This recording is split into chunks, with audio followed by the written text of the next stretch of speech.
joining me here, back again on the Rich Eisen Show, the only player to lead the NCAA, ABA, and NBA in scoring for an individual season. He's Basketball Hall of Famer and Warrior great Rick Barry. How are you, Rick? I'm doing great, Rich. I'm just really excited about my old team and the way that they're playing. It took 40 years for them to finally win another title, and now they're coming out and defending it absolutely in superb fashion. It was just it was a clinic last night, same way when they played Cleveland the other day. They're just playing superior basketball right now. Well, I mean, Rick, I had Grant Hill on the show last week, and he said he was surprised that Steph Curry was able to take his MVP form and even raise it to another level. What about you? No, I'm not surprised because Steph has worked at his game every year. He's not a guy that came into the league and lit it up the first year. I mean, he's improved, made himself a better player every year. I kind of, compare it to what Cam Newton has done as far as a football player goes in the quarterback. And look what he's done in the way that he's performing right now. And Steph has done the same thing. He just keeps getting better and better. And if you're a great player, you're never satisfied with what you do. You constantly work on the shortcomings of your game, and you improve those. And that's the thing you work on in the off season. And you're always striving to get better. Physically, you can do that. The scary thing is you're not at your best physically. 28 to 32 are the years that you're usually your best physically. So it's kind of scary to think what Steph might be like at that age. Yeah, Rick Barry joining me here on the Rich Eisen Show. What do you read, though, into that one game last night against the Spurs? Anything about the Spurs' ability to come at the crown later on? Yeah.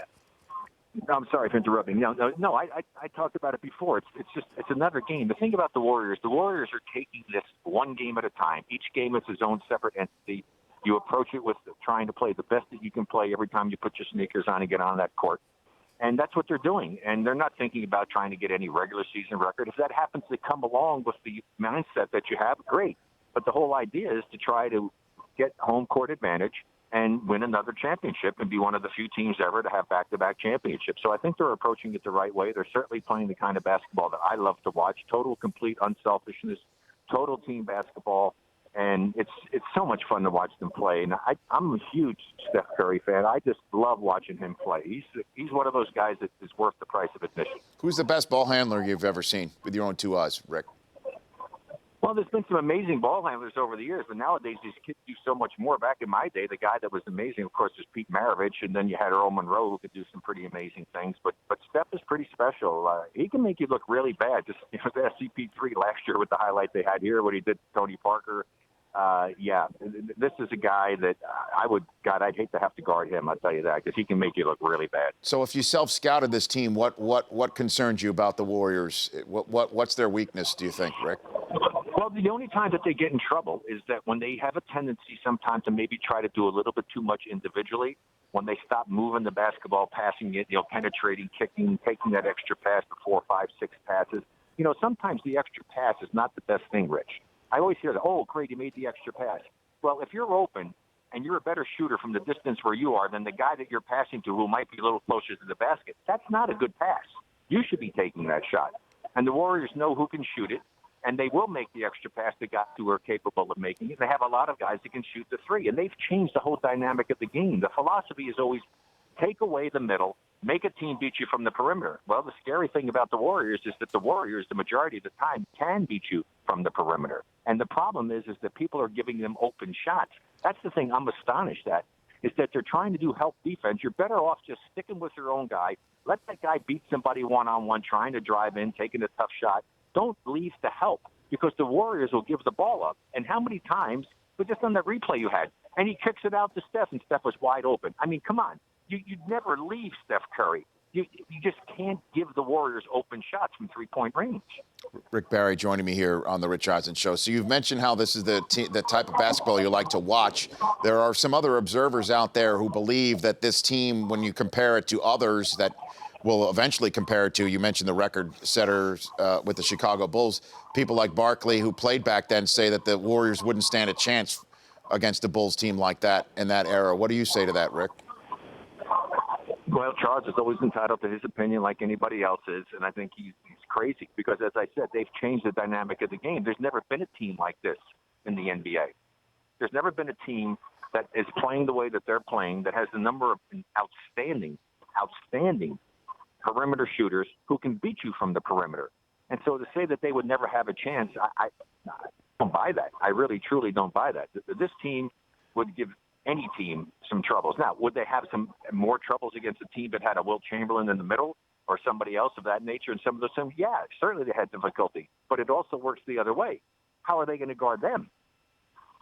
Well, I guess if you had Jordan would be the one to take Curry and essentially erase him, Rick. That would be No, never would happen. Let me tell you this. I hear this word, he's a defensive stopper. Trust me. There is no such thing as a defensive stopper in the game of basketball. The greatest defensive player cannot stop the greatest offensive player. Just ask Bill Russell if he stopped Wilt Chamberlain all the time. No, it doesn't happen. You pray that the guy's having a bad game, and you try to do as much as you can to make him work harder to get the points he's going to get. But if he's on his game, you cannot stop him. So that's absurd. I mean, there's no way that Michael Jordan's going to shut down Steph Curry. That's not going to happen. Just like nobody could shut Michael down. Rick Barry joining me here on the Rich Eisen Show. What'd you think of the firing of David Blatt in Cleveland, Rick? You know, I have a real problem with guys, and I took a shot at Stephen A. Smith, and I'll take another shot at him. I think when a broadcaster gets into the point that he's starting to almost initiate the fact that this guy needs to go, I have a real problem with that, talking about he really isn't doing stuff I haven't seen him doing. I don't like that. I don't think that's your job. Your job is to report on the things that happen and to try to influence a coach getting fired. I have a real problem with that. I mean, I don't know the inside story there. If he lost control of his team as far as them respecting what he was trying to get them to do, obviously that's justification for firing. But I don't know the whole inside story. But usually this happens, Rich, and I think you'll verify this. A lot of times coaches get too much credit, and so many times they get too much blame. Because if you're a coach, you can only do so much with the personnel that you have, and it depends on what you get. And a lot of general managers give the players not very good personnel, and they ask him to make chicken salad out of you-know-what, and then the guy that gets fired is the coach because he wasn't able to do something with the lousy personnel he was given. Well, it seems to me, though, that Blatt, if just had to slice it up, he was brought in to coach younger players. LeBron shows up, and they trade one of the younger players in Wiggins for Love. And now suddenly you've got a coach that's been brought in to try and have some players gel around him, and he's now having to gel for the star players that have been brought in, and that never really worked. I think that's what happened, without CSIing LeBron's fingerprints all over it, Rick, if you think about it. No, without question, you make a very valid point. I mean, the bottom line is that how's he supposed to go ahead and make the chemistry work? I mean, the players are the ones that have to make the chemistry work and accept their roles and responsibilities. And so, yeah, I mean, if he was brought in for that purpose, but still, hey, he got him to the finals. It took them a while to gel a little bit. They got there and made a nice run at it without some of their key players playing in the finals. So, how do you get upset with a guy like? I mean, he did a pretty darn good job. But do you think a star player? Do you think, though, Rick, a star player like LeBron of his stature, coming back and saying, "I'm as a free agent, I'm coming in," should have a say on who the coach is, Rick?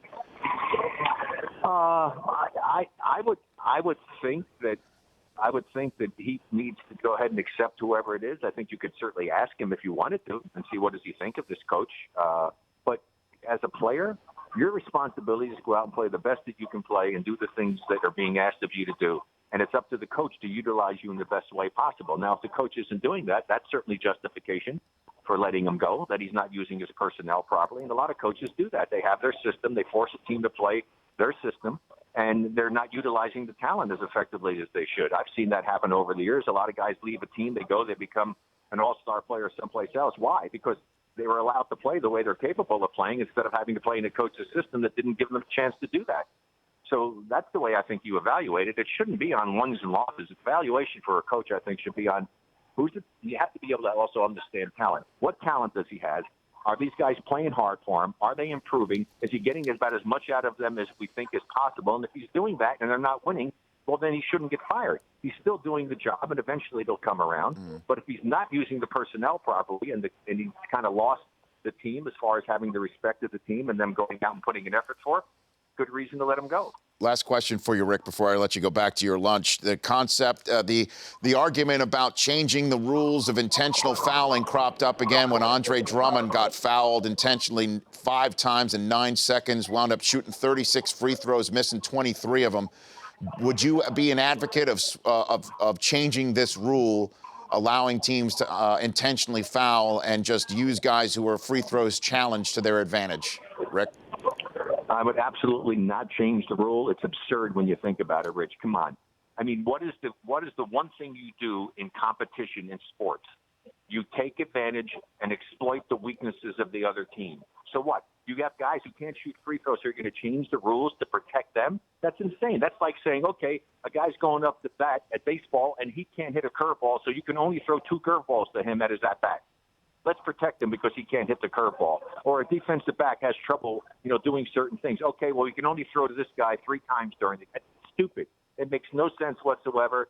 And if they make a change to do that, I'll be very disappointed in them. I don't think they will. It's up to the player to get better. It's up to coach to find players who can play and not have a weakness like that. And what they're having to do now is take them out of the game. And that's part of it. I know it sucks to have to watch that, but you can't say that a team is doing something that they shouldn't be doing or it's bad for the game. No, the player is bad for the game because he has lousy talent. Get somebody else who can do it properly. Teach him how to do it properly. Changing the rule would be the worst thing ever. Rick, thanks for the time. I really love chatting with you. Okay, thanks for always a pleasure. You always. We'll chat again soon, hopefully. That's Rick Barry. The Rich Eisen Show, weekdays at noon Eastern on Audience.